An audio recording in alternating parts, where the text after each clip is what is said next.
Tidak ada kampanye, pasti tidak ada kampanye karena kita ngulang. Kita ngulang, ya apa yang Anda pilih kemarin ya ulang aja lagi. Iya benar. Anda, Benar. iya. Siapa yang kita jeblos kemarin jeblos ulang lagi. Namanya ulang. Halo, assalamualaikum warahmatullahi wabarakatuh buat sahabat-sahabat milenial dimanapun kita berada. Buat teman-teman yang baru melek politik ya tuh ya, mohon maaf.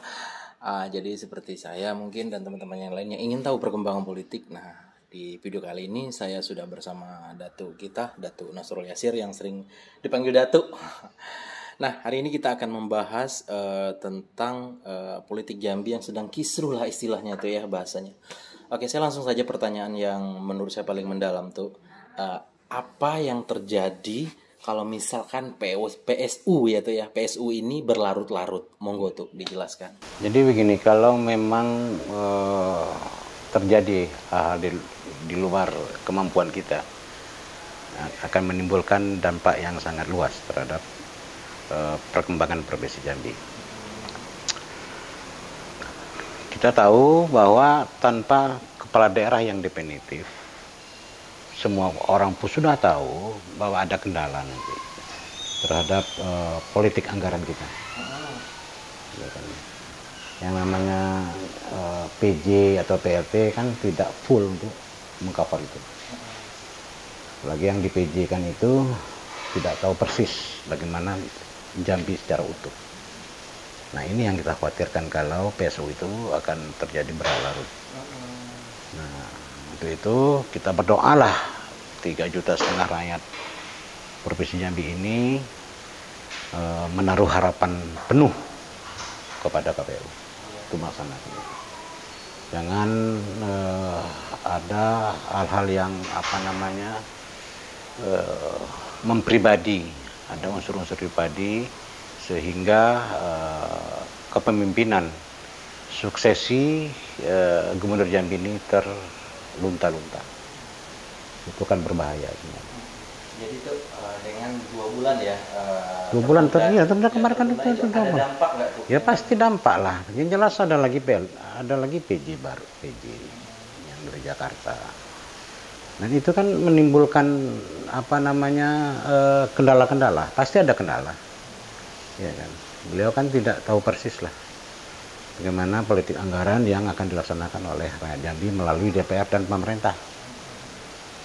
Kan ada program-program di tahun anggaran 2021 ini. Nah, kita takut tidak full nanti, timbul silva, yang rugi kan siapa? Rakyat Jambi. Nah, ini kita berpikirnya harus global terhadap Provinsi Jambi. Jangan orang per orang. Ya, jangan ada sentimen pribadi. Ya kan. Nanti berakibat bahwa kita tidak pernah akan maju. Tidak pernah dewasa dalam berpolitik. Harus legowo ya. Harus legowo, sudah lah. Ya kan. Namanya kompetisi kan. Iyalah, iya kan. Ya jangan sesumbar. Ya, mau legowo, ya kan kita yang milih kan rakyat Jambi, bukan rakyat di luar Jambi.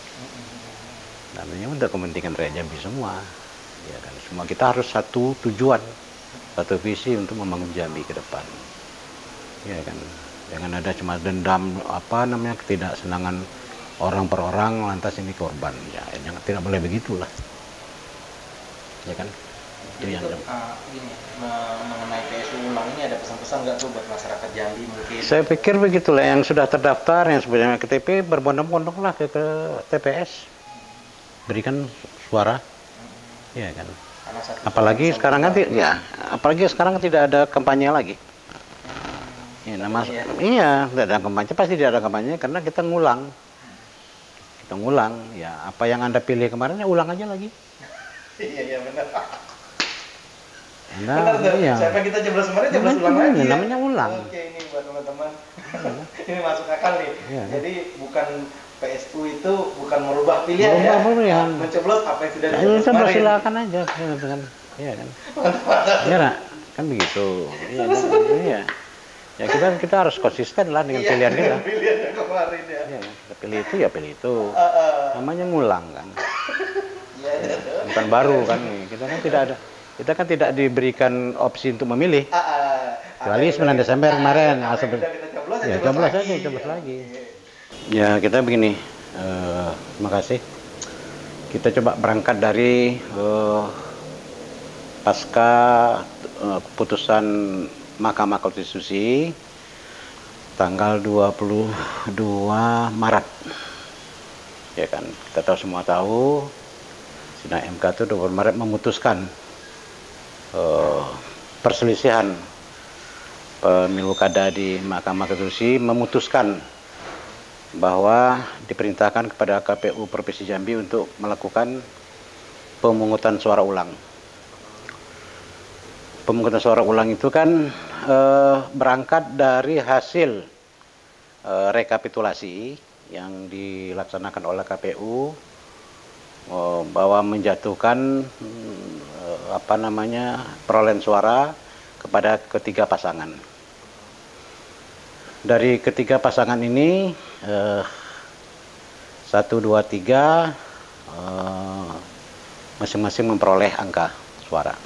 Yang tertinggi dari 3 adalah pasangan 03 dari ketiga orang itu.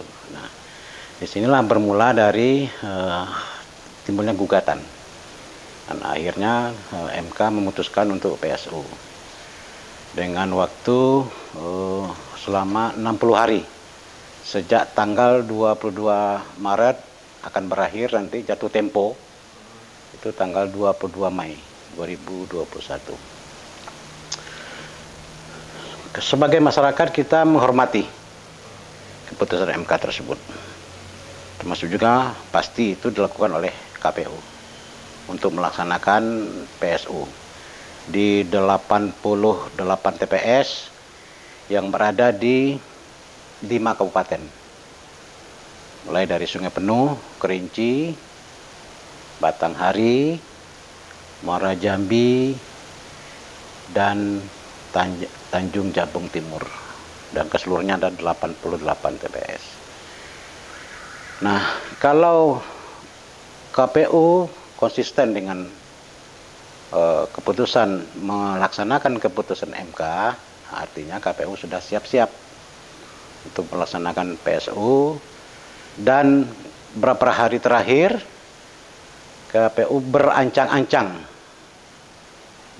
menjatuhkan pilihan pada tanggal 5 Mei 2021. Namun info terakhir bahwa itu belum final. Dan saya mendapat info bahwa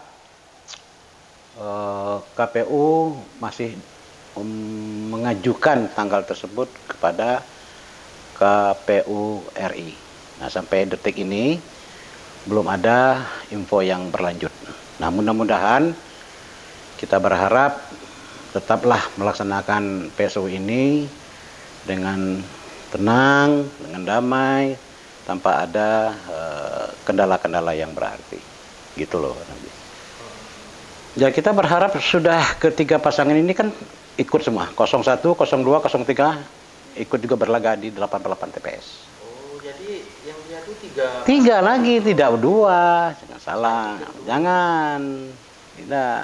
Namanya pemungutan suara ulang. Ini kan mengulang-mungut suara. Memberikan suara yang kemarin 9 Desember, nah sekarang diulang lagi di 88 TPS ini. Berarti ketiga pasangan ikut. Jangan ada orang berasumsi bahwa 2 pasang saja, tidak. Oke. Ini menarik tuh. Iya kan? Cari posisi lanjutnya Ya, menarik. nah itu. Oke, Ya, jadi jangan. misalkan tuh kalau misalkan kejadian seperti kan otomatis ada kalkulasi suara yang harus diperoleh ke 3 kandidat. Nah. Kalau misalkan untuk tim Hari sendiri itu kira-kira berapa tuh suara yang diperoleh untuk mencapai kemenangan? Nah, menurut data-data yang kita peroleh dari rekap di 88 TPS kemarin, itu kan ada 17.000 suara yang sah. Iya. Sekitar 17.000 suara yang sah. Nah, dari 17.000 itu, ketiga pasangan ini perolehan suara yang tertinggi itu masih diraih oleh 03 dengan selisih suara sekitar 1.200-an. Iya. Jadi kalau misalkan kosong kan sekarang yang paling dominan itu ya tuh ya di Pilgub Jambi ini 01 dan 3. Nah, Jadi itu untuk 01 bisa meraih kemenangan itu berapa angka suara kira-kira yang diperoleh agar bisa unggul? Nah, kita lihat saja nanti berapa suara sah yang masuk. Oke. Nah, saya kan belum tahu pasti ini apakah DPT besok ini sama dengan DPT ketika menjelang 9 Desember. Oke, ini kan di dalam gugatan itu tuh ada suara yang tidak sah ya tuh ya. Yang katanya, ini katanya ya. Ya, 13.000 itu. Ya. Apakah itu dihitung atau bagaimana? Oh, tidak. Itu kan asumsi-asumsi. Iya kan. Makanya dengan bijak sekali MK itu ya kan mengulang ke 88 TPS ini. Yang ditengarai ada pemilih yang tidak berhak pencoblos tanpa EKTP. Kan itu.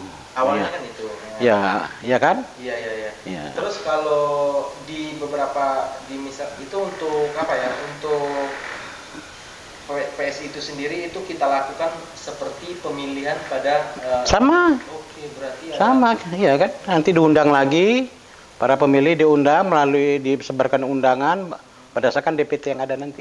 Oke, itu untuk pemilihnya itu sendiri itu pemilih yang belum memilih atau pemilih? Oh, tidak ada DPT baru. Oh, berarti yang lama. DPT tetap yang lama, barangkali diseleksi nanti. Diseleksi yang tidak memiliki EKTP. Tanggal berapa tuh untuk terakhir kita melakukan pemilihan kalau misalkan nggak terjadi? Nah, sekarang begini, kita kan kemarin sudah dapat informasi melalui teman-teman media massa, itu ada, nggak tahu saya tahu apakah betul akan dinyatakan secara sah tanggal 5 Mei. 5 Mei 2021. Nah, sementara beberapa hari kemarin itu KPU masih menyatakan masih meminta persetujuan dari KPU RI. Nah, ini yang kita tunggu. Tapi menurut hemat saya karena tenggat waktu yang diberikan oleh keputusan Mahkamah Konstitusi itu 60 hari. Oke, 60 hari sejak tanggal diputuskan oleh MK. Nah, kita tahu kan keputusan MK kan 22 Maret. Kalau kita tarik bulan harinya berakhir nanti tanggal 22 Mei. 22 Mei 2021. Nah, kalau tidak jadi 5 Mei, ya kita tidak tahu kapan akan dilakukan oleh. Oh, berarti kalau misalkan nggak jadi di tanggal yang sudah ditentukan. Kan ya bisa maju, bisa mundur. Nah, asumsi saya kan pasti dimajukan. Diundurkan di antara tanggal 15 Mei sampai dengan tanggal 20 Mei. Karena 22 kan sudah berakhir. Atau sekurang-kurangnya tanggal 21 Mei. 21 Mei. Sekarang bulan tinggal 48 hari lagi. Oke, berarti tenggat waktu diberikan KPU MK tinggal 48 hari lagi. Sekarang sudah berjalan 12 hari. Ya, kita berharap karena ini amar keputusan dari Mahkamah Konstitusi, tentu KPU berkewajiban untuk melaksanakan itu. Dan saya yakin KPU tidak akan main-main.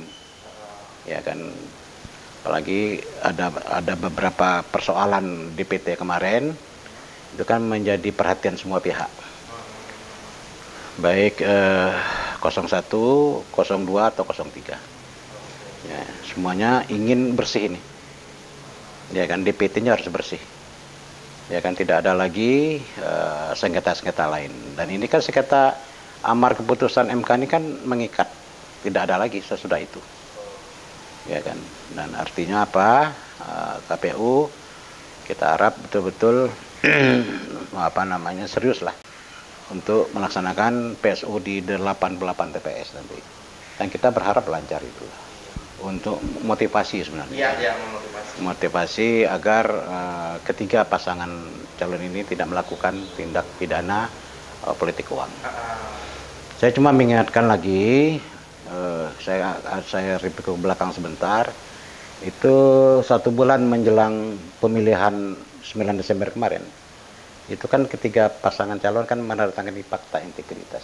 Oh di depan KPK kan, di rumah dinas gubernur. Ah, Nah, itu menyatakan itu tidak akan berbuat politik, tidak melakukan tindak lain-lain yang merugikan, yang mencacatkan demokrasi. Nah, artinya kita berharap PSU besok ini juga tidak melakukan hal yang sangat merugikan semua pihak, ya kan. Menahan diri lah.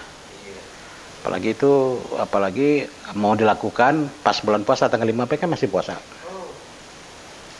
Menjelang seminggu menjelang Idul Fitri. itu PSU. Nah, itu. Nah, atau nanti mungkin setelah Idul Fitri. Bisa diundur. Bisa, karena tenggat waktunya kan 22 Mei. Ya, masih ada waktu kalau kita berasumsi sekarang Idul Fitri itu liburnya 13-14, ya kan bisa 15 atau 16 selambat-lambatnya sampai dengan tanggal 21 Mei. Itu terakhir. Nah, itulah range yang kita alokasikan, kelihatannya begitu oleh KPU. Tapi terserah KPU, itu kan masih dalam proses. Ya kan. Kira-kira Ya. untuk 88 TPS itu ya tuh ya, itu kira-kira tenggang waktunya berapa lama tuh untuk proses pencoblosan hingga pemungutan suara? Nah, sebenarnya kan KPU kan cukup ringan juga kan sekarang ini. Kenapa ringan? Pertama kan 80 TPS ini kan 88 DPT. DPT lama kan sudah ada. Nah, ya kan tidak perlu lagi ulang lagi, cek UMNO lagi kependudukan. Oh iya karena Nah, suaranya mereka sudah memilih. Nah, sekarang yang ditengarai kan ada pemilih yang tidak tidak memiliki KTP. Dan itu barangkali menurut saya KPU juga bersiasat di situ untuk membuang nama-nama yang ada di DPT itu yang tidak memiliki KTP. Paling-paling itu nanti melalui desa atau kelurahan masing-masing. Cek ulang kembali lah. Ya kan, KPU kan punya perangkat sampai ke kecamatan. Saya pikir tidak begitu sulit lah. Kalau kita mau, tidak begitu sulit. Tapi sekarang untuk penundaan pemilihan itu masih menunggu ya? Ya, kita masih menunggu putusan final dari KPU. Dan itu kan sinyalnya harus dari KPU RI. Ya kan. Kan semuanya ada juga yang PSU ulang di tempat-tempat lain. Di provinsi lain ya, provinsi lain.